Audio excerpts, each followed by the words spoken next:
The story starts as a temple is seen where it's enveloped in the fragrance of flowers and in front of the MC's very eyes. A nun is praying to be taught on how to be naughty. It seems the MC woke up surrounded by women in a different world full of pure maidens as the arrow life began.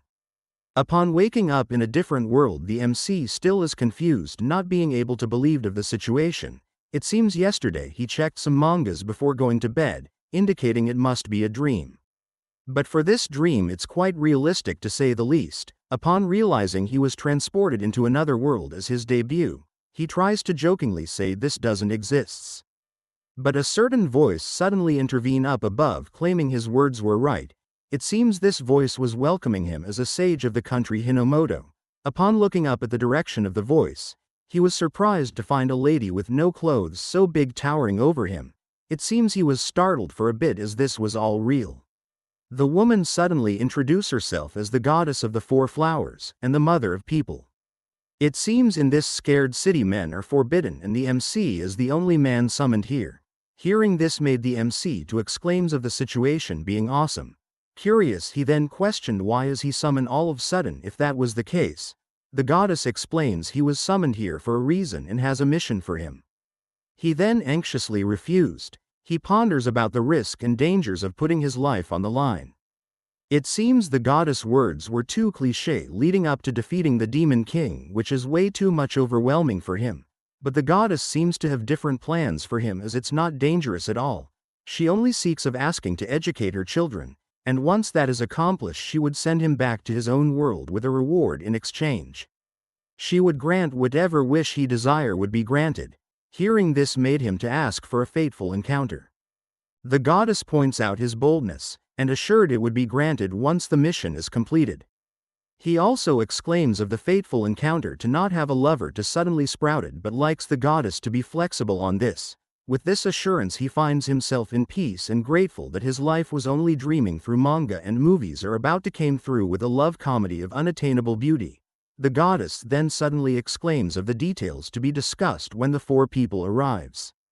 A brunette woman named Rose suddenly entered talking to the goddess. It seems she still had no idea about the MC. Upon discovering he was a man she shouted loudly, questioning how he managed to sneak in the forbidden temple.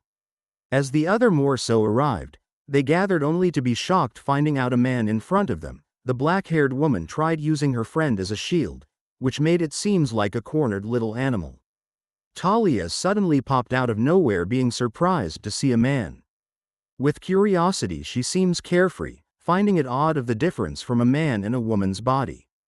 As she seemingly was too close to him, Talia suddenly realized if they were supposed to wear appropriate clothes in front of the opposite sex, she gets called out on having some modesty in front of everyone. As the last one seemingly arrived, it seems it was a blonde beauty named Sister Lily. Announcing her arrival, the MC could only watch as her beauty captivated him. As they glanced to one another, she politely greeted him carefree. The other sister named Rose questioned the goddess about the man being here. The goddess suddenly introduces him as Itsuki Kusaka, being a sage summoned from another world for a certain mission. Lily the nun suddenly became surprised as if her reaction was a tad late. It seems this whole summoning of a man was about the succession of the goddess for the four flowers. Her words made them confused, as it seems every 1,000 years the goddess term ends this she entrusts her divinity to the next saintess and returns to being human. And it seems the four of them were the goddess candidates, being filled with talent and renounced desires, diligent and pure, she finds them to be truly wonderful. However, she points out this alone is not enough. Confused, the goddess explains as there are several qualifications for becoming the next goddess and the purity of the scientist as a devoted servant to people. And another guideline that contradicts them is the mother who bears and increases the population of the capital faux flower's maturity as a woman, and the one who possesses all these qualities will become the next goddess, which she pointed out that it is precisely because of this that one must also learn the taboos for a sister. It seems for the MC he would provide sexual guidance to all four sisters using himself as their instructors. Hearing this made them flustered and to shout in confusion. The MC couldn't believe this and thought it was a joke. It seems she was serious imparting knowledge and practical skills about arrow things to her children. He finds himself troubled as he doesn't have any experience. Lily suddenly questioned the goddess. If that was the case, how would they indulge in these indecent acts if they are prohibited from such things when they uphold purity and innocence? It seems this was true, however. In the succession for being a goddess, a mature saintess is required for a reason. And this reason must be to be immoral and a girl who can last for a long time and support the prosperity of people. Which basically a lewd goddess that will give birth to many babies. This left the nuns to be surprised, but the MC only pointed out the goddess being chosen because she was indulging in these kinds of things. The other sisters called him rude. It seems that for eternal prosperity someone must succeed even if it means defying teachings and exposing themselves. The atmosphere suddenly turned serious, although the MC doesn't seem to know the proper reaction to this. The other sisters try to reason, but questioned what does have this to do with a man they met for the first time. The MC tries to put this guidance as an extension of love and romance. We're hearing this. Talia suddenly got direct asking to volunteer as she seems interested, as it might be a delightful unknown experience. The other sisters doesn't seem too keen, especially Lupina. The goddess turned towards Sister Lily, where she was commanded on the first one receiving the guidance as being the one who is most devout. The other sisters tried to reason as she is a bit too innocent, as they recently thought men were creatures of fantasy, calling it too much for Lily to handle. But it seems she already was studying since she learned that men of the opposite sex actually exists. And it seems she views them as wolves. It seems she got help from the innocent Lupina sister as she also read the books. Above all else, if this mission would benefit everyone, she wants to do her best. She suddenly kneeled towards the MC, calling him as Lord Atsuki, asking to be taught about naughty things. Her eyes suddenly seemed attractive and taunting, where the MC blushed and suddenly felt incredibly uncomfortable. For the MC, it seems he is also inexperienced too and have useless knowledge from his previous world. But for a brief second he noticed Sister Lily trembling. It seems she already made up her mind and it wouldn't be right for him to be the only one freaking out and running away. With no other choice, he mustered up his courage and exclaims that fooling around with a beautiful woman is a dream come true. The goddess, hearing this, finally commands the MC to execute the theme of climax, and his partner must be Sister Lily, who will be guided. And this would be done in front of the other sisters. With the tense atmosphere, the other sisters tries to cheer her up. However, Atsuki is anxious of doing this in front of everyone but calms himself down as he only needs to follow what he remembers. With this he ponders this is quite obscene. As his hands moved down there, he suddenly made Sister Lily get hurt. It seems this was due to his inexperience. Despite this, Sister Lily asks, he continues on. For the MC, he questioned his actions as he is nervous and that Sister Lily is also panicking. As he tries to find the answer, the goddess suddenly exclaims a miracle. She also finds the situation to be nostalgic, pointing out it was the same as her generation. In the past, it seems the sages used the gods' miracles to execute arrow acts. With this she bestow a blessing. It seems this would unlock the door to his memories. This blessing was the one and only library sex. Upon entering, it seems this place was lined with all the erotic content from the videos and books he had in his past life. Suddenly a woman approached with a disc in hand.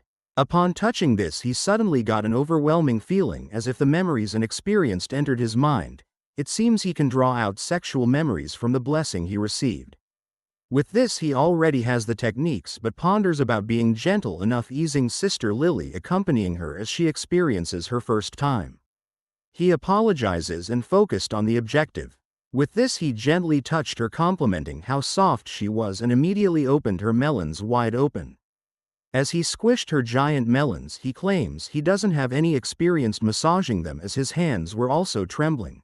Sister Lily laughs as she finds this to be funny. As her tension ease up, he suddenly closes in and touched her oyster down there, slowly caressing. This suddenly made her to feel a substantial amount of pleasure, causing her to twitch and breathe heavily. The MC suddenly used his jujutsu fingers, causing her to feel the best time of her life. She suddenly shouted, feeling good as the pleasure was too much, causing her to shoot out water from her oysters. As the aftermath occurs, she suddenly asks for the goddess to forgive the indecent scene and inadequate her. The other sisters could only stand fidgeting of the scene in front of them. The MC is also surprised seeing his hands full of woman juices. The goddess praises him, asking him to lead the sisters on their guidance for the cultivation of lewd maidens. It seems this was the start of the MC's life in another world, where pure and beautiful but also depraved sisters were starting their life together, doing arrow things to one another. The other still couldn't believe the situation, as the MC is also surprised by his skills. The goddess suddenly gave him a ring as the Book of Steinman. It seems this ring would activate in the future in appropriate places where he should execute the teachings to guide the sisters. Upon asking how many teachings there are, the goddess answered with uncertainty. It seems for her the guidance will be complete when the maidens reach maturity and would vary greatly depending on the individual differences in timing. For the goddess it took about 5 years. The goddess foretold her words towards her daughters, as many trials will surely come in the future, many baby-making night and sleeplessness. She only asks that they honor their chastity and live pure beautiful lives, and hope they would bloom a single flower after being deflowered. As the meeting ended, they shortly walked a corridor, where the MC is wobbly. It seems he still ponders about the 5 long years of hardship he would have to overcome. It seems this would only pass by much quicker by actively doing baby-making things with the sisters, which he finds way too much. But he is confident in fulfilling wishes, which also compensates for the time spent in this world. Sister Talia suddenly introduces him to his room and living quarters, shortly after Sister Lily arrived, apologizing for arriving taking too much time. It seems after that show a bath was definitely necessary, where they seemingly teased her. Talia on the other hand doesn't seem too keen about the situation to feel embarrassed about it, as they would all experience this. She laughed and called them out for looking forward to it. Sister Lily then wonders what would actually happen from now on and what is the guidance of the ring is. As they questioned this, the ring suddenly glowed in the MC's fingers. It seems the holy book will give out tasks at the appropriate times. As such, the sage and holy maiden sisters should diligently execute baby-making time. It seems the goal was to complete the task by satisfying the holy maiden. The sister couldn't believe they have to experience what Sister Lily did earlier by shooting out juices from her squirt gun. For the MC this seems like a paradise, as he has the objective on making these girls reach heaven, but it seems he still has to watch out about the goddess words keeping their purity after all. And it seems he prefers to do it with the woman he loves. In his mind he questioned if he could maintain his sanity after seeing the images of the sisters while being devoured by desires and pleasure. Lost in thoughts, he gets interrupted as Sister Rose exclaims of not being able to accept this. She pointed out in the end he is still a man and doesn't feel safe being around him, although he treated Sister Lily gently. Talia pointed out to Rose if she is going to refuse the goddess trial. It seems she cannot accept that for all this time she has been striving, living purely and beautifully, working hard as a sister, but that seems to turned upside down as they are to become erotic. Not being able to accept this, she walked out asking to cool her head and think this over. It seems the other sisters agrees and asks to organize their thoughts, wanting to continue the conversation tomorrow. As the sisters shortly left, Lily Chan was left alone, preparing for his stay. The MC questioned if she was alright with this. It seems what Rose said earlier still lingers in his mind, as she is blatantly exposing herself to an unfamiliar man and doing unholy things. He pointed out that her argument was so rational that even he was convinced. Sister Lily, hearing this, laughs. With a smile on her face, she reveals being confused about the future and the way things are now, but she doesn't doubt him at all. It seems she was fond of how he was earnestly thinking about her and grasped his personality, which is why she is fine with the situation as it is now. As they converse, the ring started to glow, the voice of guidance that the Saintess Lily shall execute her next tax. As it light up, it seems the ring ordered them to do cunning lingus. Hearing this made the MC to gasp, but Sister Lily doesn't seem to understand this. The MC reveals this is done before a man and a woman have baby-making time, and the details seems where the man licks the oysters. The sudden realization hits, where she calls this unsanitary, as this is used for going to the toilet. He apologizes to Lily and asks her to be prepared. He activated his skill of library. It here where he gathered all the proper techniques and videos, shortly after he raised her up on the bed. Slowly starting and licking, It seems he didn't expect it to be tighter than what he was expecting, but pulled himself together, spreading the oysters wide. As he licks the oysters in a circular and up and down motion, Sister Lily, feeling this, couldn't believe she is being licked by a man she just met today. She finds this embarrassing but couldn't help herself. The MC suddenly went in with the fingers also. He pinned Lily down, causing her to tremble and spasm uncontrollably, being drenched by her love juices as she trembles, and upon finishing she couldn't believe this embarrassing act. As the ring glow disappeared, Lily was left satisfied but was spaced out due to the overwhelming feeling. He tries to also asks for a towel as he was drenched in her love juices. Seeing this made her blush, screaming and apologizing profusely for spreading her juices onto his face uncontrollably.